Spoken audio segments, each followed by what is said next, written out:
As our rebuttal, firstly, the alternative system that you guys propose seemingly has a large possibility of failure.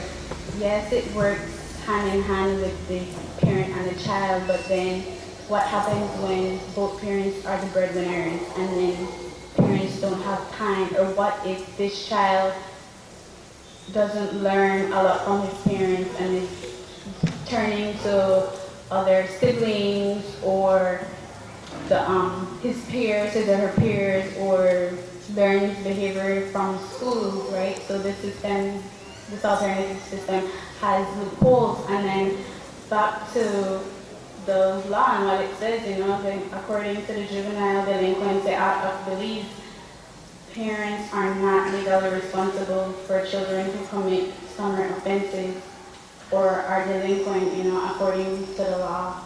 So it does seem a bit problematic. Thank you. Okay, thank you. Now it's your opportunity now to present your second argument. And you have 3 minutes to do so. But I presume that we will not change speaker. Is there a second speaker already said? One person will be doing. While we establish that the home is the primary socialization agency, as the child comes into contact with individuals in a wider society or becomes part of a school environment or is exposed to the media, these external agencies influence their behavior.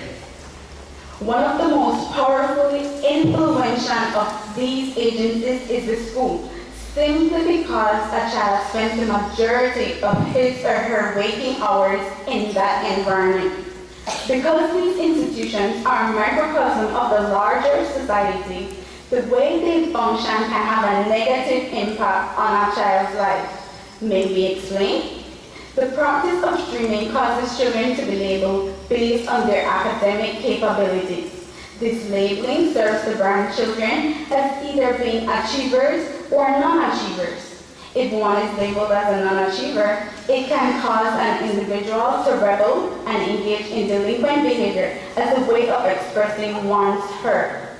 Within this microcosm of society, delinquent substructures can develop. These may include retreatist groups whose members gravitate to one another as a way of coping with external pressures. Very often within these groups, delinquencies such as drug and alcohol use may occur. An example of one such group is the emo, and we all know the negative impact that this group has had on the behavior of its members. This brings us to the power of peer pressure. Whether the peer group is retreatist or simply a bunch of neighborhood ruffians, their influence on the child, on the lives of children from a relatively stable environment is certainly a force to be reckoned with.